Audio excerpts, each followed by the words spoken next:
आज आपण emetics and antiemetics chapter study करणार आहे. What is mean by emetics? What is mean by antiemetics? Condition emetics are used and antiemetics are used. हे आपण या चॅप्टरमध्ये study करणार आहे. चला मग सुरू करूया. इमेटिक्स म्हणजे काय? तर इमेटिक्स आर द एजंट और the substance who induce or produce or stimulate the vomiting is known as emetics. मग इमेटिक्स म्हणजे काय? तर जे एजंट इंड्यूस करतात किंवा प्रोड्यूस करतात ओमिटिंग, त्याला आपण इमेटिक्स म्हणतो. अँड अँटीइमेटिक म्हणजे काय? तर to stop, to inhibit the vomiting is known as antiemetics. त्याला काय म्हणतो आपण? तर अँटीइमेटिक्स म्हणतो. चला मग डिटेलमध्ये पाहूया. इमेटिक्स असे एजंट्स आहेत, ते काय करतात रे? तर प्रोड्यूस करतात किंवा इंड्यूस करतात ओमिटिंगला, इज नोन ॲज इमेटिक्स. मग ऑफिशियल डेफिनेशन काय सांगणार तुम्ही इमेटिक्सची? तर emetics are the agent that produce or induce the vomiting are called as emetics. आता तुम्ही म्हणाल की ओमिटिंग का इंड्यूस करायची किंवा का प्रोड्यूस करायची? कधी कधी काही पर्सन काय घेतात तर पॉयझन इंड्यूस करतात किंवा एखादं हार्मफुल सबस्टन्स त्यांच्या बॉडीमध्ये जातं किंवा छोट्या मुलांच्या स्टमकमध्ये हार्मफुल सबस्टन्सेस जातात किंवा फॉर एक्झाम्पल फूड इंटरॅक्शन होतं, ड्रग फूड इंटरॅक्शन होतं किंवा ओव्हरडोस होतो ड्रगचा, मेडिसिनचा. At that condition these emetics are useful. मग डेफिनेशन काय झाली? इमेटिक्स म्हणजे काय? तर इमेटिक्स काय करतात? तर ओमिटिंग प्रोड्यूस करतात किंवा इंड्यूस करतात. मग असंच ते म्हणाले की आता प्रोड्यूस करा किंवा ओमिटिंग करा, तर होणार आहे का? तर नाही. मग त्याच्यासाठी ब्रेनमधले जे मेडुला ऑब्लांगेटामध्ये 2 सेंटर्स आपल्या प्रेझेंट आहेत. कुठले कुठले? तर vomiting centre and CTZ. CTZ means what? Chemoreceptor trigger zone. हे 2 सेंटर ज्या वेळेला ॲक्टिवेट होतात त्याच वेळेला फक्त काय होते? तर ओमिटिंग इंड्यूस होते. त्याला आपण काय म्हणतो? तर इमेटिक्स म्हणतो. मग इमेटिक्स काय झाले रे? तर इमेटिक्स असे एजंट आहेत किंवा असे एजंट असणार आहेत जे सीटीझेडला आणि ओमिटिंग सेंटरला ॲक्टिवेट करतात, स्टिम्युलेट करतात आणि पर्सननी घेतलेलं जे पॉयझन आहे ते काय होतं? तर एक्सपेल होतं. त्या कंडिशनला आपण काय म्हणतो? तर इमेटिक्स म्हणतो. मग आत्ताच आपण डिस्कस केलं होतं, emetics are the stimulating, activating the CTZ area or FECE area. FECE means what? Omitting center area. And these both centers are present in medulla oblongata. मग medulla oblongataचं काम काय? तर फॉर एक्झाम्पल ब्लड प्रेशर म्हणतो आपण किंवा blood flow म्हणतो. हे सगळं कंट्रोल करण्याचं काम कोण करतं? तर मेडुला ऑब्लांगेटा करतात. आणि ज्या वेळेला मेडुला ऑब्लांगेटामधले सीटीझेड सेंटर आणि व्हीसी सेंटर ॲक्टिवेट होतात आणि स्टिम्युलेट होतात, त्याच वेळेला फक्त काय होणार आहे? पॉयझन किंवा जे पण हार्मफुल सबस्टन्स आहे ते एक्सपेल होणार आहे. This is the function of emetics. मग कुठले कुठले इमेटिक्स आहेत? Which are the medicines? Apomorphine, ipecacuanha, mustard powder and hypotonic solutions are the emetics. मग आपण डिटेल मेकॅनिझम ऑफ ॲक्शन बघूया. ॲपोमॉर्फिन. आता हे जे ॲपोमॉर्फिन आहेत ते काय? तर it is a semi synthetic derivative of the morphine. म्हणजे हे जे पॉपी सीड्स आहेत, या पॉपी सीड्सपासून मॉर्फिन काय केला? तर आयसोलेट केला आणि तो मेडिसिनमध्ये कन्वर्ट केला. आणि तो कशासाठी यूज केला? तर ओमिटिंग करण्यासाठी किंवा जे गेलेलं पॉयझन आहे ते एक्सपेल करण्यासाठी. मग हे जे ॲपोमॉर्फिन आहे ती ड्रग कुठल्या रिसेप्टरवरती ॲक्ट होते? तर डोपामिनर्जिक रिसेप्टरवरती जाऊन काय होते? ॲक्ट होते. D2 रिसेप्टरला जाऊन ती ॲक्ट होते. डोपामिनर्जिक रिसेप्टरला जाऊन ती ॲक्ट होते. मग तुम्हाला इथे सांगते सिंपल एक्झाम्पल एक. हा जो आहे तो काय रे? तर हा डोपामाइन रिसेप्टर आहे. मग हा अगोनिस्ट आहे. ज्या वेळेला this agonist is get here and bind here, at that condition vomiting is produced. At that time omitting is produced or these harmful substances get omitted. This is the basic mechanism of action of the apomorphine. ॲपोमॉर्फिनचा dose किती झाला? तर 6 mg intramuscularly किंवा subcutaneously this apomorphine is injected. खूप simple mechanism आहे. काय? तर this is receptor. मग रिसेप्टर प्लस अगोनिस्ट ज्या वेळेला बाइंड होणार आहेत किंवा कंबाईन होणार आहेत, ॲडमिटिंग होणार होणार आहे. मग ही जी ओमिटिंग आहे ती कशी होते, तो डोपामाइन काय करतो, तर CTZ means what, chemoreceptor trigger zone plus VC means what, omitting सेंटरला ऍक्टिव्हेट करतात. त्याच वेळेला फक्त ओमिटिंग काय होते, तर इंड्यूस होते किंवा जे हार्मफुल सबस्टन्स आहे ते पर्सनच्या बॉडीमधून एक्सपेल होतं. Second drug is ipecacuanha. मग इपिकॅक्युनाचे काय आहे, तर आपण मेडिसिन म्हणून कुठला पार्ट यूज करतो इपिकॅक्युनाचा, तर ट्राईड पार्ट, आणि सिरप यूज करतो इपिकॅकचं. This ipecac is also act on the CTZ centre. मग CTZ सेंटरला ऍक्टिव्हेट झालं किंवा ही जी ड्रग आहे ती कोणाला जाऊन बाइंड होणार आहे, तर CTZ असणाऱ्या रिसेप्टरला, आणि रिसेप्टरला जाऊन बाइंड झाली की लगेच काय होईल, तर ओमिटिंग इंड्यूस होईल. ओमिटिंग इंड्यूस झाली की पॉइझन काय होईल रे, तर एक्सपेल होईल. This is the simple mechanism of action of the ipecacuanha. Here we study the contraindications of the emetics. मग first contraindication is the corrosive acids or the alkali. मग corrosive substances काय करतात, तर करोजन अपियर करतात. मग for example ते poison acid असेल किंवा अल्कली असेल. मग ते काय करतात, फॉर एक्झाम्पल आपण असं इमॅजिन करूया की हा पर्सन आहे आणि या पर्सननी पॉइझन घेतलेलं आहे. मग ते जे पॉइझन आहे ते माउथला, इसोफेगसला किंवा स्टमकला, ल्युमिनल एरियाला काय करणार आहे, तर इंजुरी प्रोव्हाइड करणार आहे. Second contraindication is CNS stimulant drug poisoning. मग बघा, जे डिप्रेस्ड पर्सन आहेत किंवा जे एन्झायटी सफर्ड पर्सन आहेत त्यांना काय देतात, तर CNS स्टिम्युलंट्स देतात त्यांचा ब्रेन फ्रेश होण्यासाठी किंवा एक्साइटमेंटला जाण्यासाठी. मग ऑलरेडी ते CNS स्टिम्युलंट्स टॅबलेट घेतात आणि आपण जर इमेटिक्स दिले तर काय होणार आहे, डोपामाइन परत ऍक्टिव्हेट होणार आहे. आपण सुरुवातीलाच बघितलं होतं इमेटिक्स ड्रग कुठल्या रिसेप्टरला बाइंड होतात, तर डोपामाइनला, आणि ओमिटिंग होतं. मग जर डोपामाइनला त्या ड्रग बाइंड झाला तर काय होईल, तर ब्रेन जो आहे तो ओव्हर एक्सायटेशनला जाईल आणि पर्सन कन्व्हल्जननी, इपिलेप्सीनी किंवा फॉर एक्झाम्पल डेथनी सुद्धा सफर होऊ शकतो. Third contraindication is the kerosene. मग kerosene is also harmful substance and it produces the pneumonia in the lung. This is also contraindication. And last one is a unconscious patient. Hmm unconscious, आपण unconscious पेशंटला सुद्धा emetics देऊ शकत नाही. Already ते unconscious आहेत, मग त्यांच्याकडून ओमिटिंग होईल का, घेतलेलं पॉइझन बाहेर पडेल का, तर नाही. These are the contraindications. Emetics काय करतात, तर ओमिटिंग इंड्यूस करतात, प्रोड्यूस करतात. कशी इंड्यूस किंवा प्रोड्यूस करतात, तर केमोरिसेप्टर ट्रिगर झोन आणि ओमिटिंग सेंटरला ऍक्टिव्हेट करून किंवा स्टिम्युलेट करून. मग जे घेतलेलं पॉइझन आहे, हार्मफुल सबस्टन्सेस आहेत किंवा फॉर एक्झाम्पल ओव्हरडोस आहे ड्रगचा, तो काय होतो, तर इमेटिक्सनी ट्रीट होतो. आतापर्यंत आपण पर्सनला ओमिटिंग करायला सांगत होतो. ओके, आता पुढचा पार्ट जो आहे तो आपल्याला काय बघायचा आहे, तर अँटी इमेटिक्स बघायचे. मग त्याच्या नावातच आहे अँटी इमेटिक्सला अपोज करणारे ड्रग म्हणजे काय, तर अँटी इमेटिक्स. मग these drug also prevent or treat the nausea and vomiting are known as the anti-emetic. मग आपण आतापर्यंत बघतोय इमेटिक्स मध्ये पण ओमिटिंग किंवा अँटी इमेटिक्स. मग नक्की ओमिटिंग म्हणजे काय, तर forceful expulsion of the content of the stomach via mouth और sometime nose is known as vomiting. मग असं इमॅजिन करा, फॉर एक्झाम्पल आपण काय घेतलं रे, तर फूड घेतलं. मग फूड घेतल्यावरती आपल्या स्टमकमध्ये जो रिफ्लक्स आहे तो काय होतो, इथे रिफ्लक्स आहे, फूड आलेलं आहे आणि आता स्टमकने ॲब्सॉर्प्शन सुरू केलंय. ओके, मग जो रिफ्लक्स आहे तो त्याची जी साईज आहे ती काय होते, तर कॉन्ट्रॅक्ट होते.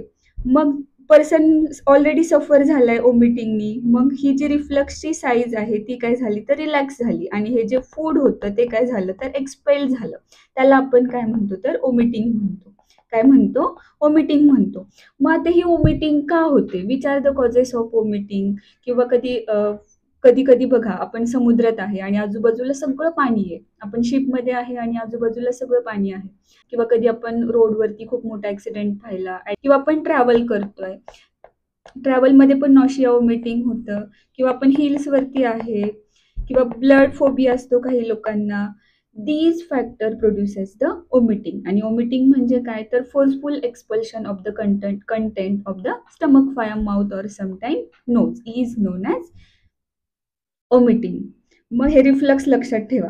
वॉमिटिंग मध्ये हे जे रिफ्लक्स एरिया आहे त्याची साईज काय झालेली असते, इन्क्रीज झालेली असते. मग ह्या अँटीइमेटिक्स काय करणार आहेत, तर रिफ्लक्सची साईज कमी करणार आहेत. रिफ्लक्सची साईज जर कमी केली तर जे फूड आहे ते स्टमकमध्येच डायजेस्ट होईल आणि थ्रू अॅनस काय होईल, तर एक्सरेट होईल. मग this is the functions of antiemetics drug. Sometimes some severe conditions are occur due to omitting, that is dehydration. मग ही आर्टरी आहे आपली, या आर्टरी मध्ये काय आहेत रे, तर वॉटर कंटेंट आहे, H2O आहे. जर कम्प्लीट H2O डिप्लेट झाला तर काय होईल, डिहायड्रेशन होईल आणि ही जी आर्टरी आहे हिची साईज कमी होईल, श्रिंकेज होणार आहे. पर्सनला वीकनेस येणार आहे due to vomiting. This is severe condition also. Second one is acid base balance. मग आपल्या ह्युमन बॉडीमध्ये H प्लस म्हणजे acid and OH means what, base or the alkali. यांचं इक्वलिब्रियम असतं, किंवा फॉर एक्झाम्पल आपण म्हणतो की नॉर्मल कंडिशन्स असतात ज्या वेळेला H+ आणि OH ची कॅपॅसिटी कमी होणार आहे किंवा ॲबनॉर्मल होणार आहेत H+ आणि OH. त्यावेळेला काय होईल, तर acid base imbalance cause the some severe conditions.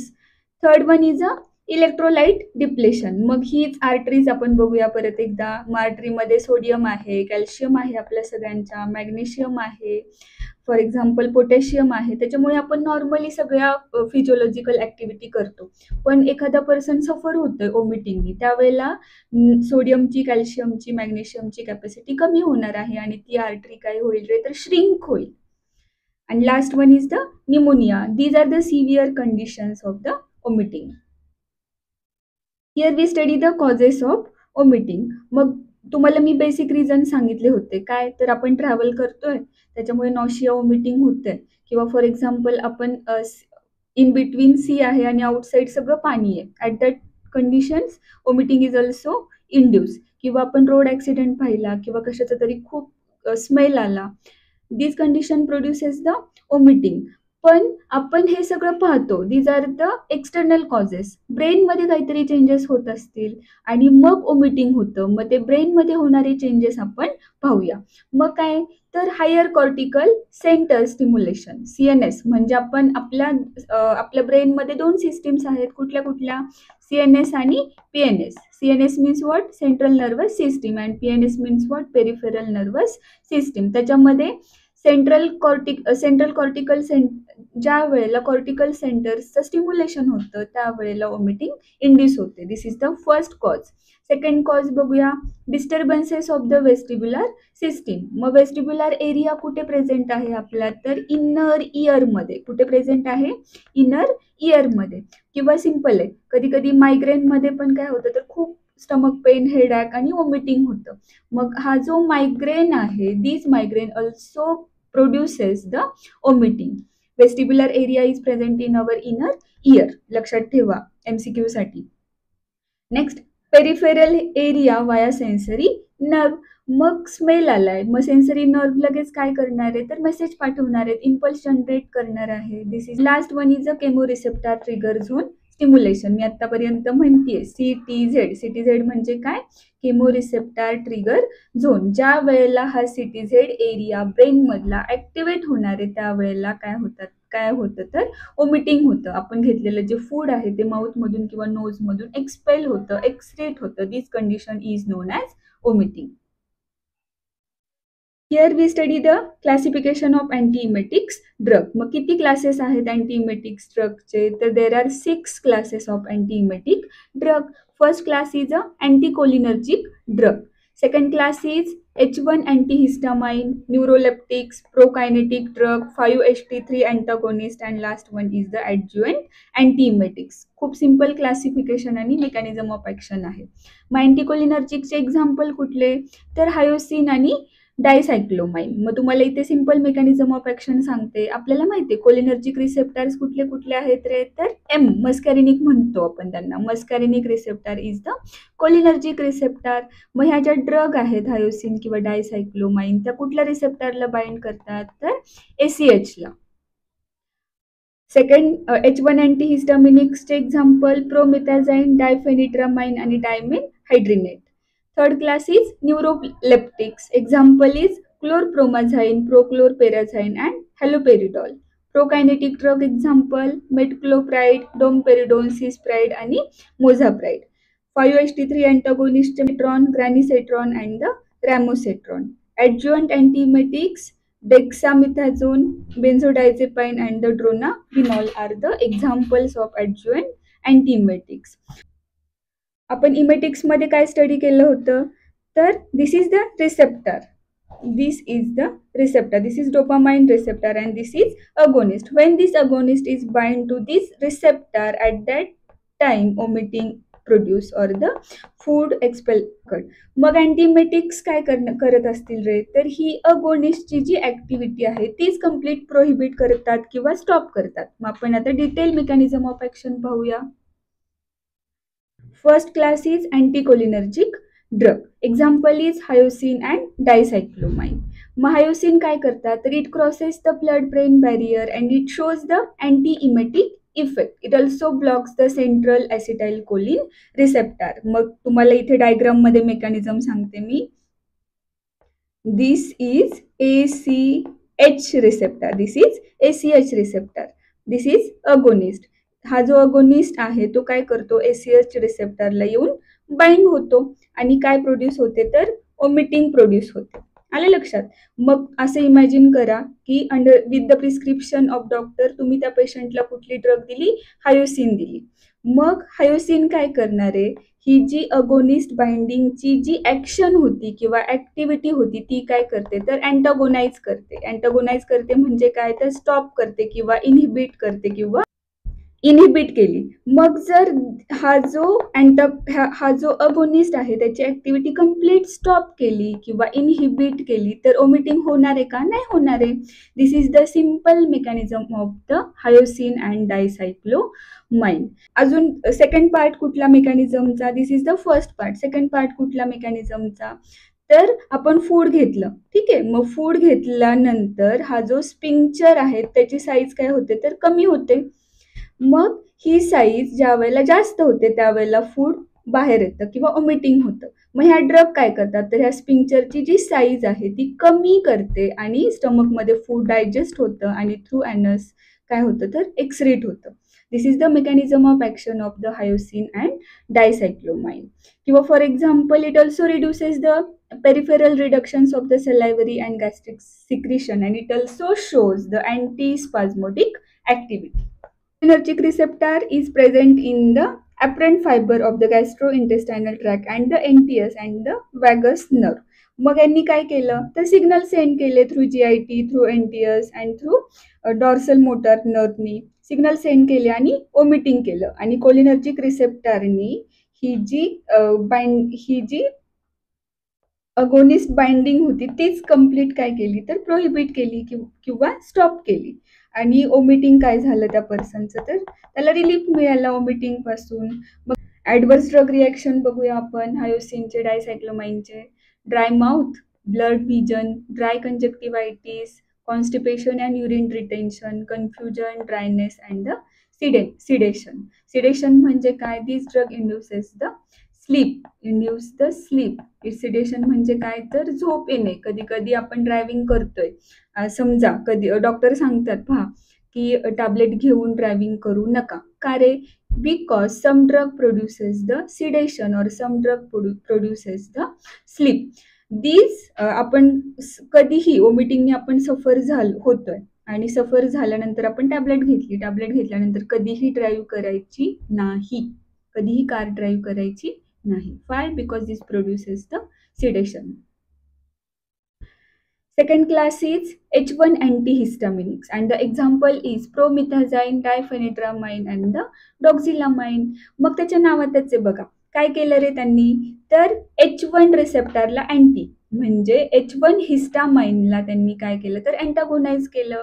मग इथे पण आहे बघा these are the antiemetics drug and blocks the activity of H1 receptor. मग इथे कुठला आहे तुमचा रिसेप्टर आपल्या बॉडी मधला तर H1 रिसेप्टर आहे. ओके. ओमिटिंग कधी प्रोड्यूस होतं ज्या वेळेला ह्या रिसेप्टरचं आणि अगोनिस्टचं बाइंडिंग होतं त्यावेळेला.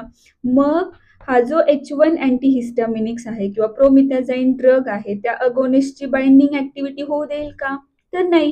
हीच ऍक्शन जर अँटागोनाइज केली, स्टॉप केली, इनहिबिट केली तर आपण घेतलेलं जे फूड आहे ते स्टमकमध्येच ऍब्सॉर्ब होणार आहे, ते एक्सपेल होणार नाहीये, व्हॉमिटिंग होणार नाहीये. This is the simple mechanism of action of the antihistamine drug. Histamine uses पाहूया. Useful in motion sickness, morning sickness जो प्रेग्नन्सीमध्ये होतो, and photosensitivity. These are the uses of H1 antihistamine drug. Here is the neuroleptics. मग हे जे neuroleptics आहेत ते पण काय करतात रे, तर डोपामाइनची जी ऍक्टिव्हिटी आहे ती स्टॉप करतात. म्हणजे डोपामाइनचं आणि अगोनिस्टचं बाइंडिंग जे आहे ते स्टॉप करतात. अगोनिस्टचं बाइंडिंग जे आहे ते काय करतात, स्टॉप करतात.